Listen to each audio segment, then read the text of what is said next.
I am an Indian citizen residing in UK for about 14 years.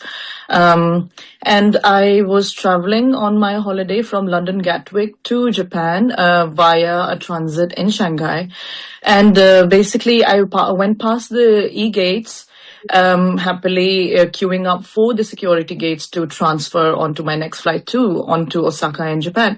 And one of the officials from the Chinese immigration came over and singled me out of the queue, basically said, look, India, took my name and something and took me out. So I asked her what is happening, and she basically didn't say much and just basically asked me to follow her.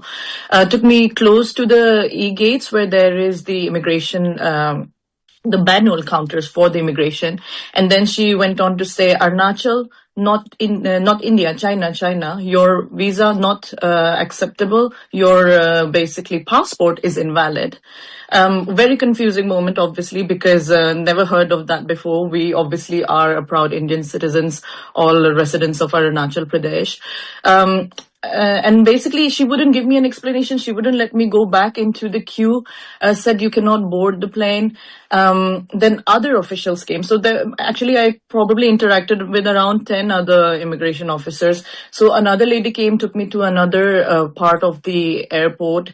And in fact, when I tried to question them and ask them what was the issue, they said, Arunachal is not part of India, very clearly. And they said, you should apply, and started mocking and laughing and saying things like, you should apply for Chinese passport. You're Chinese, you're not Indian.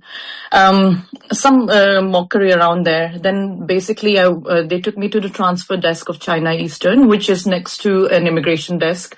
And they would just keep basically sending me from one desk to the other. So if I ask the Chinese airline, they tell me to go to the immigration tells me to go to them. And they basically didn't give me a straight answer. I said, where is the law? What rights have you got to hold me back here? So ultimately it took about 18 hours for me to get out of Shanghai. What is shocking to me is I have in fact transited through Shanghai in the past, a year ago, with no issues at all. In fact, the first time that I ever transited through China, I spoke to the Chinese embassy in London, and they said, with a short layover of about 3 to 6 hours, you don't need a visa.